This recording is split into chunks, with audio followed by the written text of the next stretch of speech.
નમસ્તે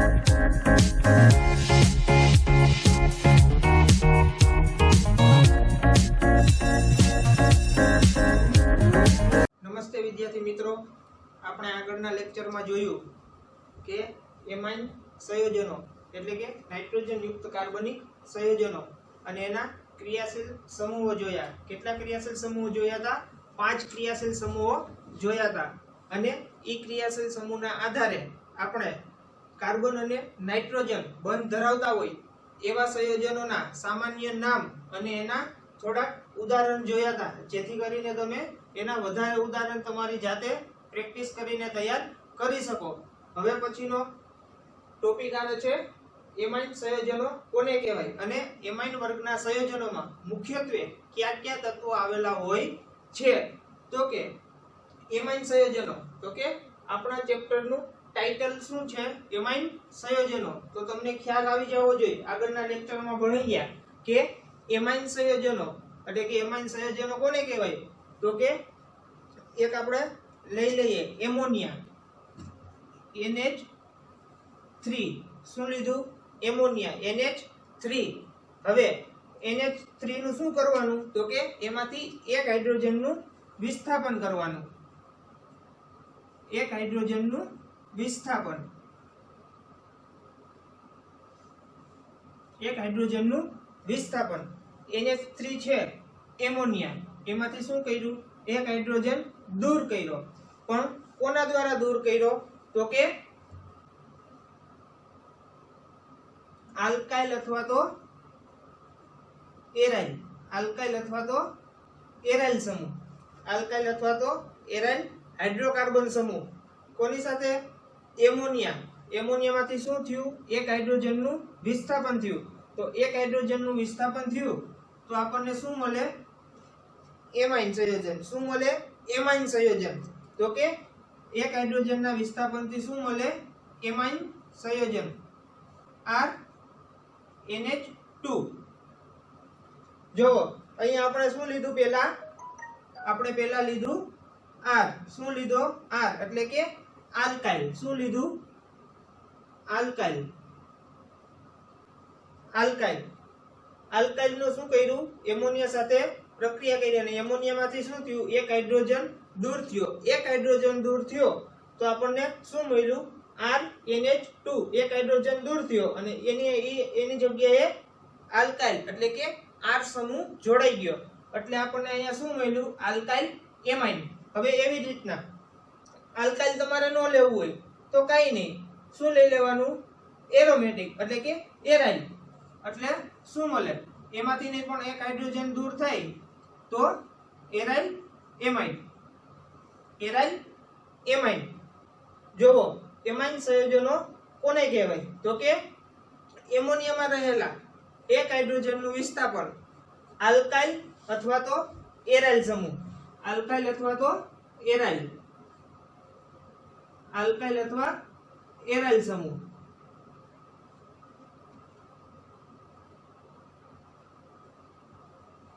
એમાઇન સંયોજનો કોને કહેવાય? તો તમને હવે ખ્યાલ આવી જવો જોઈએ. તો કે એમાઇન સંયોજનો કોને કહેવાય? તો કે એમોનિયામાંથી એક હાઇડ્રોજનનું વિસ્થાપન કોના દ્વારા કર્યું? આલ્કાઇલ સમૂહ અથવા તો એરાઇલ સમૂહ દ્વારા કરવામાં આવે અને એક હાઇડ્રોજન એમોનિયામાંથી દૂર થાય તો આપણને શું મળે છે? આલ્કાઇલ એમાઇન અથવા તો એરાઇલ એમાઇન. હવે તમે જુઓ કે એમાઇન વર્ગના સંયોજનોમાં મુખ્યત્વે કયા કયા તત્વો આવેલા હોય છે. આ એમાઇન વર્ગનું સંયોજન છે, આપણને મળી ગયા. કયા કયા સંયોજન મળ્યા? RNH2. શું મળ્યું? એક મળ્યું આલ્કાઇલ એમાઇન અને એક મળ્યું એરાઇલ એમાઇન. આ બે પ્રકારના આપણને સંયોજન મળ્યા. એમોનિયામાંથી હાઇડ્રોજનનું વિસ્થાપન કર્યું અને હાઇડ્રોકાર્બન સાથે પ્રક્રિયા કરી તો આપણને શું મળ્યું? એક આલ્કાઇલ એમાઇડ અને એક એરાઇલ એમાઇડ. હવે તમને બીજું શું કીધું એ પ્રશ્નની અંદર કે એમાઇન વર્ગના સંયોજનોમાં મુખ્યત્વે કયા કયા તત્વો આવેલા હોય છે. તો અહીંયા જુઓ મુખ્યત્વે કયા તત્વો આવેલા હોય છે એમાઇન ની અંદર? તો કે એક આવેલો હોય છે કાર્બન. શું આવેલું હોય છે? કાર્બન. તો એક આવે કાર્બન. કાર્બનની સાથે હંમેશા મિત્રો યાદ રાખજો કે કાર્બનની સાથે હંમેશા હાઇડ્રોજન સાથ પુરાવતો હોય. શું હોય? કાર્બનને હંમેશા હાઇડ્રોજન સાથ આપતો હોય. એટલે કાર્બન જ્યાં હોય, જ્યાં હાઇડ્રોજન હોય ને હોય જ. એટલે શું લખવાનું? કાર્બન. બીજું હાઇડ્રોજન. એક ટીવી સિરિયલ આવે સાત નિભાના સાથિયા. એટલે શું આવે કે કાર્બન સાથે હાઇડ્રોજન હોય એટલે હાઇડ્રોજન હંમેશા કાર્બનને સાથ આપતો હોય. એટલે કે એમાં જ સંયોજનની અંદર કાર્બન હાઇડ્રોજન, બાકી શું વધ્યું? નાઇટ્રોજન. તો કે એમાઇડ વર્ગના સંયોજનો કોને કહેવાય? તો કે એમોનિયાનું આલ્કાઇલ સમૂહ અથવા તો એરાઇલ સમૂહ વડે પ્રક્રિયા કરવાથી એક હાઇડ્રોજન નું વિસ્થાપન થાય. એટલે કે એક હાઇડ્રોજન દૂર થાય અને ઈ હાઇડ્રોજનની જગ્યાએ શું જોડાય? આલ્કાઇલ અથવા તો એરાઇલ સમૂહ જોડાય. તો તેથી બનતા સંયોજનોને એમાઇન સંયોજનો તરીકે ઓળખવામાં આવે છે. અને એમાઇન સંયોજનોની અંદર મુખ્યત્વે ક્યાં ક્યાં તત્વો રહેલા હોય છે? તો કે મેં તમને કીધું એમ કાર્બન, હાઇડ્રોજન અને નાઇટ્રોજન. મુખ્યત્વે આ ત્રણ તત્વો રહેલા હોય છે. કાર્બન, હાઇડ્રોજન અને નાઇટ્રોજન. પ્રશ્ન ક્લિયર? ત્રીજો પ્રશ્ન, એમાઇન સંયોજનો કોને કહેવાય અને તેની અંદર મુખ્યત્વે કયા કયા તત્વો રહેલા હોય છે? હવે પછીનો પ્રશ્ન જોઈએ. એમાઇન નું ઇલેક્ટ્રોનીય બંધારણ આકૃતિ સહિત સમજાવો. હવે એમાઇન નું ઇલેક્ટ્રોનીય આપણે બંધારણ સમજાવવું છે તો શું કરવાનું? એમાઇન નું ઇલેક્ટ્રોનીય બંધારણ સમજાવવું હોય તો પહેલા તો આપણે ઇલેક્ટ્રોન રચના જોવી પડે. કોઈ પણ ઇલેક્ટ્રોન બંધારણ આપણે સમજાવવું હોય તો એના માટે શું કરવું પડે? ઇલેક્ટ્રોન રચના જોવી પડે. તો એમાઇન નું ઇલેક્ટ્રોન બંધારણ સમજાવવાનું કીધું છે તો આપણે ઇલેક્ટ્રોન રચના નાઇટ્રોજન ની જોઈ. એમાઇન નું જોવાનું છે એટલે નાઇટ્રોજન ની ઇલેક્ટ્રોન રચના જોઈ. તો કે નાઇટ્રોજન ની ઇલેક્ટ્રોન રચના, તો કે નાઇટ્રોજન નો પરમાણુ ક્રમાંક કેટલો છે? તો કે Z બરાબર 7. નાઇટ્રોજન નો પરમાણુ ક્રમાંક કેટલો છે? Z બરાબર 7. એટલે કે નાઇટ્રોજન ની ઇલેક્ટ્રોન રચના 1s2 2s2 2px1 2py1 અને 2pz1. એટલે કે નાઇટ્રોજન ની અંદર 7 ઇલેક્ટ્રોન આવેલા છે અને એ 7 ઇલેક્ટ્રોન જેની અંદર સમાયેલા છે એક 2s કક્ષક ની અંદર 2 ઇલેક્ટ્રોન, બાકીના 2 ઇલેક્ટ્રોન 2s કક્ષક ની અંદર, બાકીના 3 ઇલેક્ટ્રોન 2p1 કક્ષક 2py અને 2pz કક્ષક ની અંદર રહેલા છે. હવે જુઓ કે આ બંને ઇલેક્ટ્રોન છે 2s કક્ષક અને 2p1 કક્ષક. તો બંને ઇલેક્ટ્રોન શું કરે? એની બંને વચ્ચેનો તફાવત થોડો ઓછો છે. એટલે આ બંને ઇલેક્ટ્રોન છે આ 2s કક્ષક અને 2p1 કક્ષક બંને મિશ્ર થઈ જાય. બંને મિશ્ર થાય એટલે સમાન શક્તિ ધરાવતી અને સમાન રચના ધરાવતી અને સમાન સંખ્યા ધરાવતી એવી કક્ષક એક ઉત્પન્ન કરે. એટલે કે સમાન સંખ્યા, સમાન રચના અને સમાન સંખ્યા ધરાવતી એવી કક્ષક ઉત્પન્ન કરે. એને શું કહેવામાં આવે છે? sp3 સંકરણ. શું કહેવામાં આવે છે? sp3 સંકરણ. એટલે કે એક 2s કક્ષક અને 3 2p1 કક્ષક ત્રણેયનું શું થાય? મિશ્રણ થાય. મિશ્રણ થાય એટલે કેવી સંકરણ જોવા મળે છે? sp3 પ્રકારનું. હવે અહીંયા તમે આકૃતિમાં જુઓ આ રીતના તમને આપેલું છે. એક 1s કક્ષક છે એની અંદર 2 ઇલેક્ટ્રોન યુગ્મ આપેલા છે. એટલે આપણે એને અહીંયા દર્શાવ્યું કે આ 2 ઇલેક્ટ્રોન યુગ્મ આપેલા છે. બાકીના 3 ઇલેક્ટ્રોન છે એ નાઇટ્રોજન સાથે બંધ બનાવે છે. નાઇટ્રોજન સાથે બંધ બનાવે છે એટલે કે સિગ્મા બંધ બનાવે છે. એટલે આની અંદર કેટલા બંધ આવેલા હોય? સિગ્મા બંધ. તો કે 3 સિગ્મા બંધ આવેલા હોય. કેટલા બંધ આવેલા હોય? 3 સિગ્મા બંધ હોય છે. અને આ શું છે? અબંધકારક ઇલેક્ટ્રોન યુગ્મ.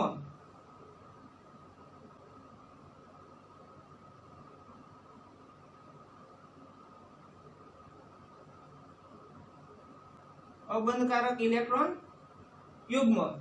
તો આ આપણું શું થયું? નાઇટ્રોજનની ઇલેક્ટ્રોન રચના 1s2 2s2 2px1 2py1 અને 2pz1. હવે એનું શું કર્યું?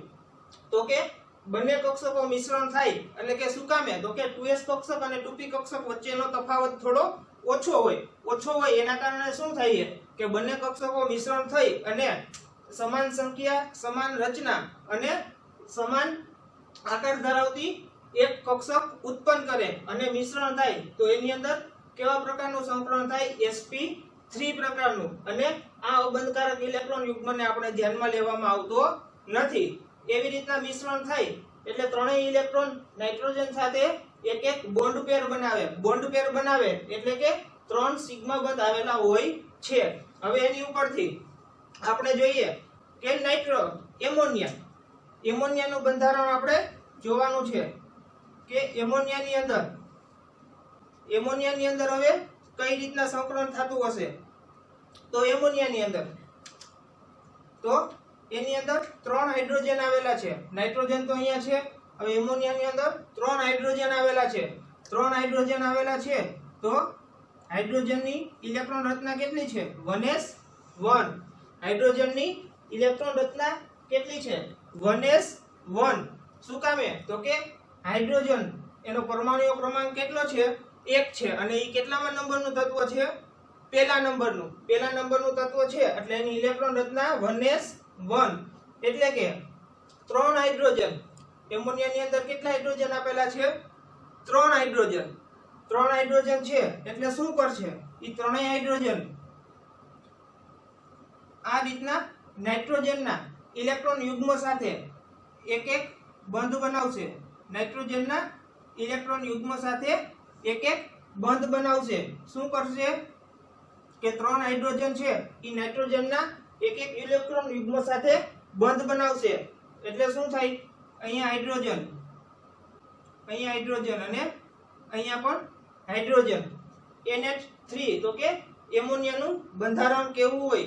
તો કે જોઈ લ્યો, અહીંયા એમોનિયા છે એ શું કરે છે? 3 હાઇડ્રોજન, એક શું છે? 1s કક્ષક. એટલે ત્રણેય હાઇડ્રોજન નાઇટ્રોજન સાથે એક એક સિગ્મા બંધ બનાવે છે. એટલે તેની પાસે શું હોય? 3 સિગ્મા બંધ હોય અને એક ઇલેક્ટ્રોન યુગ્મ હોય. એ અબંધકારક ઇલેક્ટ્રોન યુગ્મને આપણે ધ્યાનમાં લેવાનો નથી. હવે આની ઉપરથી જોઈએ કે આનો આકાર આપણને કેવો દેખાય છે. તો કે તમે જુઓ, આનો આકાર આપણે જોઈએ તો આ રીતના તમને ત્રિકોણીય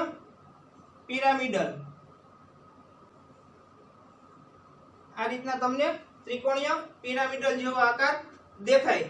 તો એને શું કહેવામાં આવે કે એમોનિયાની અંદર કેવા પ્રકારનું સંકરણ થાય? sp3 પ્રકારનું. શું કામે? તો કે તેની અંદર 3 સિગ્મા બંધ આવેલા છે એટલા માટે. હવે sp3 પ્રકારનું સંકરણ થાય અને એક હાઇડ્રોજન 1s કક્ષક 3 હાઇડ્રોજન સાથે એક એક બંધ બનાવે, સિગ્મા બંધ બનાવે તો તેનો આકાર આપણને કેવો દેખાય છે? તો કે ત્રિકોણીય પિરામિડલ. તો તેનો આકાર કેવો થાય? ત્રિકોણીય પિરામિડલ. હવે એની ઉપરથી આપણે જોવાનું છે એમાઇનનું ઇલેક્ટ્રોનીય બંધારણ. શું જોવાનું છે? એમાઇનનું ઇલેક્ટ્રોનીય બંધારણ. અને એની અંદર શું શું આવેલું હોય? તો કે એમાઇનની અંદર શું હોય?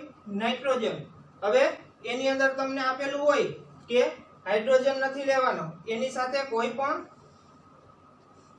આલ્કાઇલ અથવા તો એરાઇલ સમૂહ લેવાનો છે. પ્રાથમિક એમાઇડ, દ્વિતીયક એમાઇડ અને એક તૃતીયક એમાઇડ.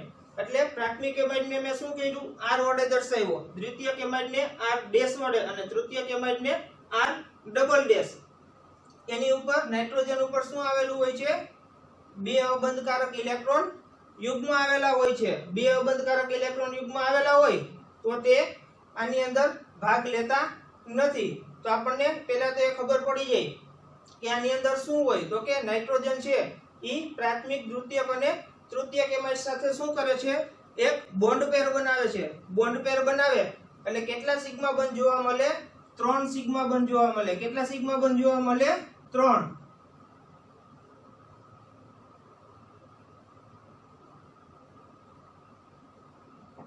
પહેલો પોઈન્ટ કે એમાઇનનું ઇલેક્ટ્રોનીય બંધારણ દર્શાવો. તો કે નાઇટ્રોજનની અંદર પ્રાથમિક, દ્વિતીયક અને તૃતીયક એમાઇડ નાઇટ્રોજન સાથે બોન્ડ પેર બનાવે. બોન્ડ પેર બનાવે એટલે 3 સિગ્મા બંધ બને. 3 સિગ્મા બંધ બને તો તમારો પહેલો પોઈન્ટ કે 3 સિગ્મા બંધ રચાય છે. બીજું, હવે એની અંદર કેવા પ્રકારનું સંકરણ થતું હોય? તો આપણે એમોનિયાના બંધારણની અંદર જોયું આ એમોનિયાનું બંધારણ છે એની અંદર જોયું કે ત્રણેય હાઇડ્રોજન છે એ શું કરે છે, નાઇટ્રોજન સાથે બોન્ડ પેર બનાવે. બોન્ડ પેર બનાવે એટલે સમાન રચના અને સમાન સંખ્યા ધરાવતી sp3 પ્રકારની સંકરણ ઉત્પન્ન થાય. તો એની અંદર કેવા પ્રકારનું સંકરણ થાય, sp3 પ્રકારનું સંકરણ તમને જોવા મળે છે. એક 1s કક્ષક અને 3 2p એક કક્ષક. હવે ત્રીજો પોઈન્ટ, હવે તમને અહીંયા અબંધકારક ઇલેક્ટ્રોન યુગ્મ આપેલો છે અને એમોનિયાના બંધારણની અંદર જોયું હતું તેનો આકાર કેવો છે, ત્રિકોણીય પિરામિડલ. તો એ ત્રીજો પોઈન્ટ, તો કે આકાર, એમાઇન સંયોજનોનો આકાર કેવો હોય, ત્રિકોણીય પિરામિડલ.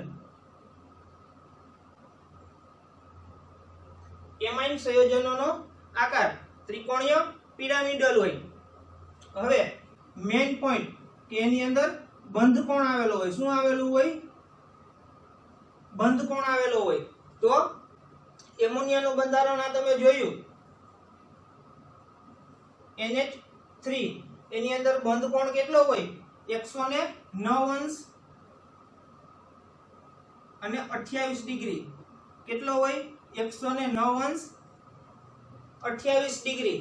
પણ એમાઇન સંયોજનોના બંધારણની અંદર 109 અંશ 28 ડિગ્રી હોતો નથી. શું કામે, તો કે નાઇટ્રોજન ઉપર એક ઇલેક્ટ્રોન અબંધકારક ઇલેક્ટ્રોન યુગ્મ આવેલો છે. શું આવેલું છે, અબંધકારક ઇલેક્ટ્રોન યુગ્મ, એટલે કે લોન પેર ઇલેક્ટ્રોન આવેલો છે. હવે એ લોન પેર ઇલેક્ટ્રોન છે એ શું કરે છે, તો કે નાઇટ્રોજન છે એ R સાથે પ્રાથમિક એમાઇડ એની સાથે બંધ બનાવે છે. હવે લોન પેર ઇલેક્ટ્રોન છે એ કોઈ પણ H+ સાથે જોડાઈ જાય છે. કોઈ પણ H+ અહીંયા દાખલ થાય એટલે શું થાય, એની સાથે બંધ બનાવે છે. પણ એ બંધ આપણે ક્યાંય ધ્યાનમાં લેવાનો નથી. માટે હવે જુઓ કે એમોનિયાની અંદર બંધ કોણ કેટલો છે, 109 અંશ ને 28 ડિગ્રી. તો એમાઇન સંયોજનોની અંદર કેમ તમને એમાં તફાવત જોવા મળે છે, તો કે એક પોઈન્ટ ખાસ યાદ રાખવાનો, આપણે શું જોવાનું છે, માત્ર ને માત્ર પરમાણુ કે પરમાણુઓના સમૂહ દ્વારા જે આકાર રચાય તેને આપણે જોવાનો છે, બીજો આકાર જોવાનો નથી. કારણ કે નહીતર અહીંથી અહીંયા એક બંધ બને, કારણ કે H+ અહીંયા જોડાય તો એક સિગ્મા બંધ અહીંયા બને, પણ ઈ આપણે જોવાનો નથી.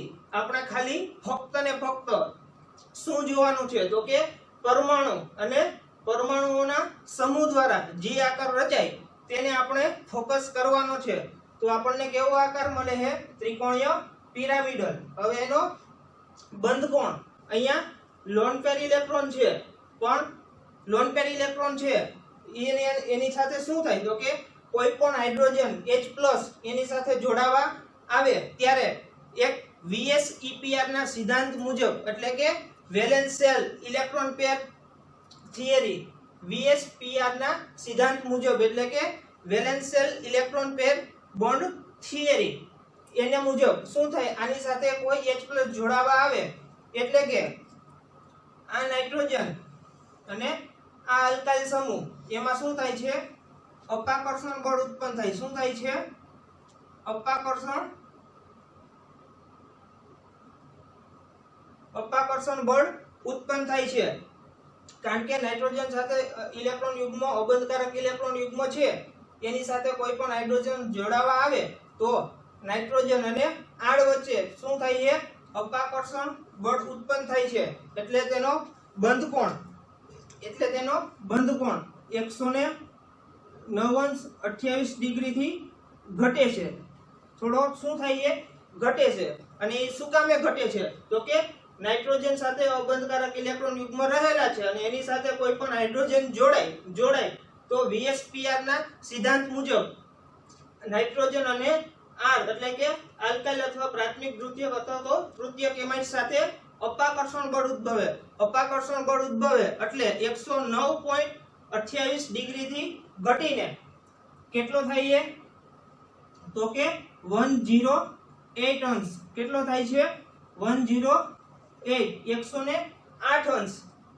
તમારે ખાસ યાદ રાખવાનું, તમને એમોનિયામાં પૂછે કે એમોનિયાની અંદર નાઇટ્રોજનનો બંધ કોણ કેટલો હોય તો કે 109.28 ડિગ્રી અને એમાઇનનું ઇલેક્ટ્રોનીય બંધારણ તમે લખતા હોય તો એમાઇનની અંદર કેટલો બંધ કોણ હોય 108 ડિગ્રી. બે પ્રશ્ન ક્લિયર.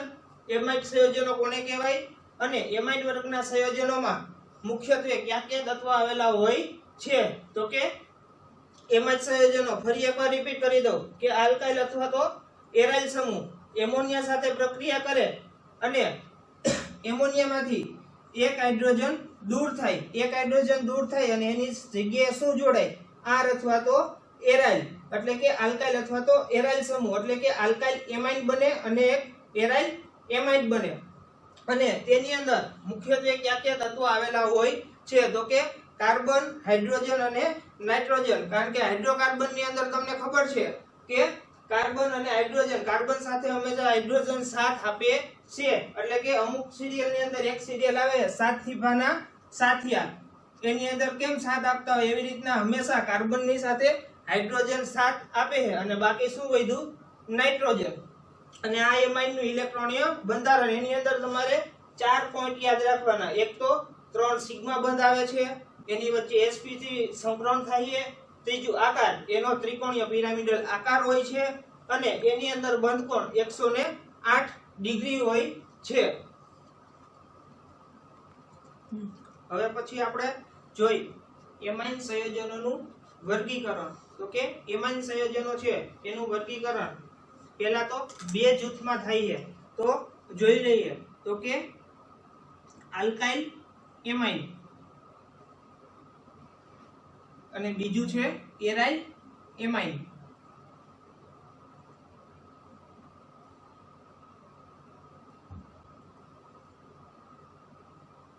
આલ્કાઇલ એમાઇન અથવા તો એરાઇલ એમાઇન આ એનો પહેલો પ્રકાર એમાઇન સંયોજનોનું વર્ગીકરણ. તો કે આલ્કાઇલ એમાઇન અથવા તો એરાઇલ એમાઇન એની અંદર એક ઉદાહરણ લઈ લઈએ. તો કે આર એટલે કે આલ્કાઇલ CH3CH2 NH2 આનું સામાન્ય નામ શું થાય? બે કાર્બન આપેલા છે પણ એક હાઇડ્રોજન ઓછો છે એટલે શું કહેવાય? ઇથાઇલ. ઇથાઇલ અને અહીંયા શું જોડેલું છે? એમાઇડ સંયોજન એટલે કે ઇથાઇલ એમાઇન. હવે એરાઇલ એમાઇન ની અંદર એક જોઈ લઈએ. એની અંદર શું આપેલું છે? એક બેન્ઝીન રિંગ આપેલી છે તમને અને NH2 એની સાથે જોડાયેલો છે. જો બેન્ઝીન રિંગ આપેલી હોય તો તમારે એને શું કહેવાય? ફિનાઇલ. PH વડે દર્શાવાય ફિનાઇલ એમાઇન. ફિનાઇલ એમાઇન. હવે બીજું આવે છે કે એમાઇન સંયોજનોનું વર્ગીકરણ. તો કે એમોનિયા છે NH3 એનું શું કરવાનું? તો કે એક હાઇડ્રોજન એમાંથી દૂર કરવાનો પણ કોના વડે? પ્લસ આલ્કાઇલ અથવા તો એરાઇલ સમૂહ વડે. અને શું થાય? એક હાઇડ્રોજન દૂર થાય એટલે કે -H એટલે કે એક હાઇડ્રોજનનું વિસ્થાપન થાય. તો અહીંયા આપણને શું મળે? તો કે R N. હવે અહીંયા 3 હાઇડ્રોજન આપેલા છે. એક હાઇડ્રોજન દૂર થાય તો એની જગ્યાએ R અથવા તો AR જોડાઈ જાય એટલે આપણી પાસે કેટલા હાઇડ્રોજન વધ્યા?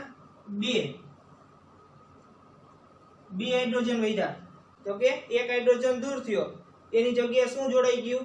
R અને આ 2 હાઇડ્રોજન એને ટૂંકમાં આ રીતના લખી શકાય R NH2.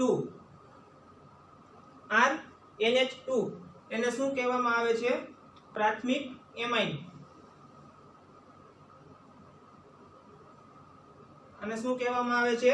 પ્રાથમિક એમાઇન. એવી જ રીતના પ્રાથમિક એમાઇન છે એનું શેની વડે ફરી પાછું પ્રક્રિયા કરવાની? આલ્કાઇલ અથવા તો એરાઇલ. આલ્કાઇલ અથવા તો એરાઇલ હાઇડ્રોકાર્બન સમૂહ. હવે તમારે પ્રાથમિક એમાઇન આપેલો છે એની અંદરથી એક હાઇડ્રોજન દૂર થાય. શું થાય? એક હાઇડ્રોજન દૂર થાય. તો અહીંયાથી કે અહીંયાથી નાઇટ્રોજન સાથે 2 હાઇડ્રોજન જોડાયેલા છે એમાંથી કોઈ પણ એક હાઇડ્રોજન દૂર કરી દો. સપોઝ કે મેં આ હાઇડ્રોજન દૂર કરી દીધો તો હવે શું બને? R અને H શું બને કે પ્રાથમિક એમાઇડ છે RNH2 એટલે કે બે હાઇડ્રોજન છે, એમાંથી એક હાઇડ્રોજન દૂર થઈ ગયો, એની જગ્યાએ આલ્કાઇલ સમૂહ જોડાઈ ગયો. તો અહીંયા આપણને શું મળે?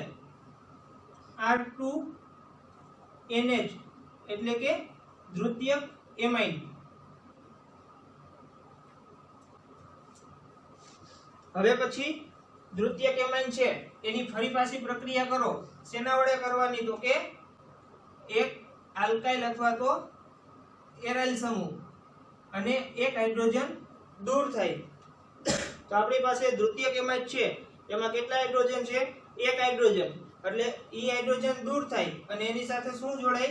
એક R સમૂહ એટલે કે આલ્કાઇલ સમૂહ. તો આપણને શું મળે?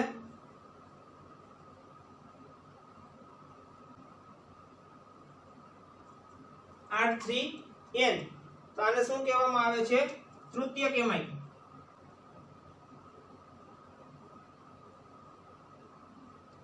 તૃતીયક એમાઇડ.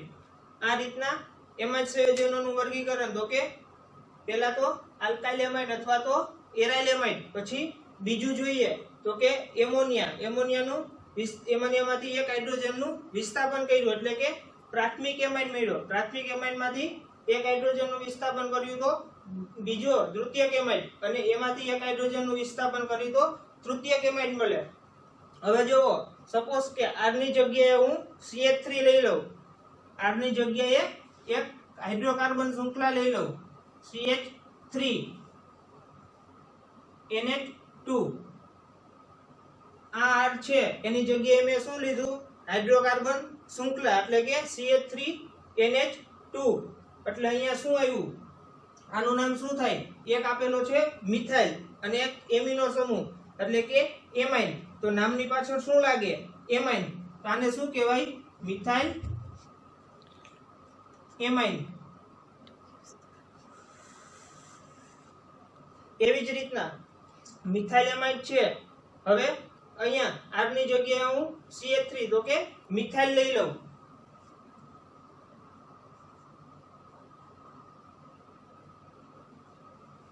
તો અહીંયા શું થયું?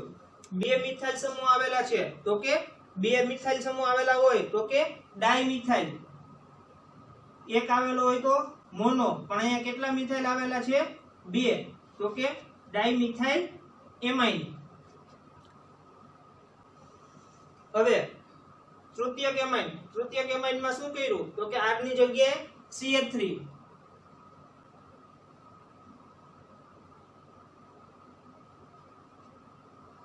R ની જગ્યાએ શું કર્યું? CH3. ઇથાઇલ મિથાઇલ મૂકી દીધું. તો અહીંયા કેટલા મિથાઇલ સમૂહ આવેલા છે? 3 મિથાઇલ આવેલા છે. તો એક હોય તો મોનો કહેવાનો, બે હોય તો ડાઈ અને 3 હોય તો ટ્રાઈ. તો અહીંયા કેટલા મિથાઇલ આવેલા છે? 1 2 અને 3. તો કે ટ્રાઇમિથાઇલ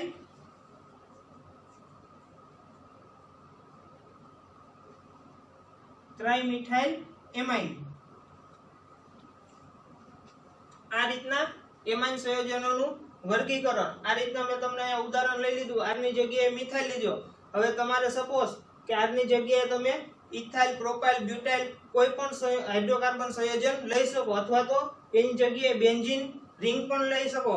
માનો કે અહીંયા R છે અને એની જગ્યાએ હું બેન્ઝીન રિંગ લઈ લઉં.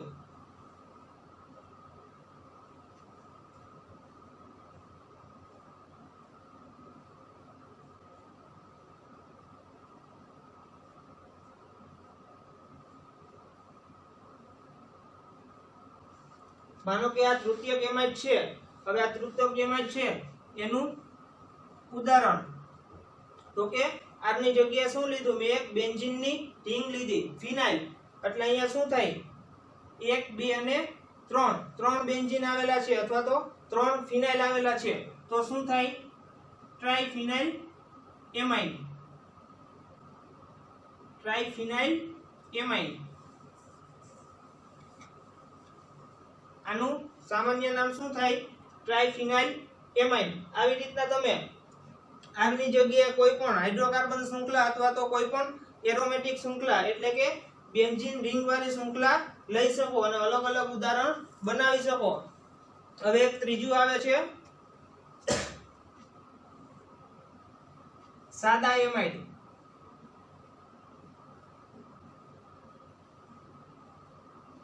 અને એક આવે છે મિશ્ર એમાઇડ.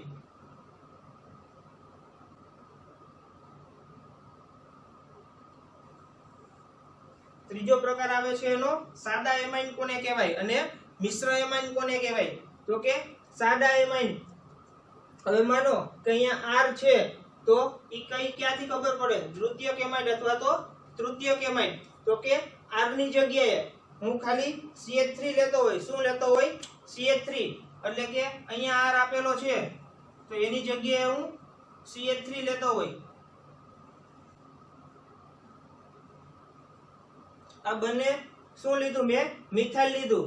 એટલે આ બે હાઇડ્રોકાર્બન શૃંખલા કેવી થઈ? સરખી થઈ. સરખી થઈ તો આને શું કહેવાય? સાદા એમાઇડ. હવે એવી રીતના R છે, અહીંયા CH3 અને અહીંયા CH2. એક આલ્કાઇલ સમૂહ મેં શું લીધો? મિથાઇલ. અને બીજો આલ્કાઇલ સમૂહ મેં કયો લીધો? 2 કાર્બન વાળો ઇથાઇલ. તો અહીંયા બે કેવું થયું? અલગ અલગ થાય તો આવા સંયોજનોને શું કહેવાય? મિશ્ર એમાઇન. એવી જ રીતના અહીંયા ત્રણેય તમે મિથાઇલ સમૂહ લઈ લ્યો.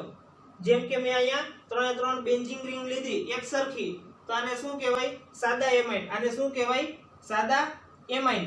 અને એની જગ્યાએ R છે તેની જગ્યાએ એક મિથાઇલ લઉં, અહીંયા ઇથાઇલ લઉં અને અહીંયા પ્રોપાઇલ લઉં, તો ત્રણે વસ્તુ અલગ થાય. તો એવા સંયોજનોને શું કહેવામાં આવે છે? મિશ્ર એમાઇન. આ રીતના તમારું એમાઇન સંયોજનોનું વર્ગીકરણ ઉદાહરણ આપી સમજાવો તો તમારે એટલું લખવાનું.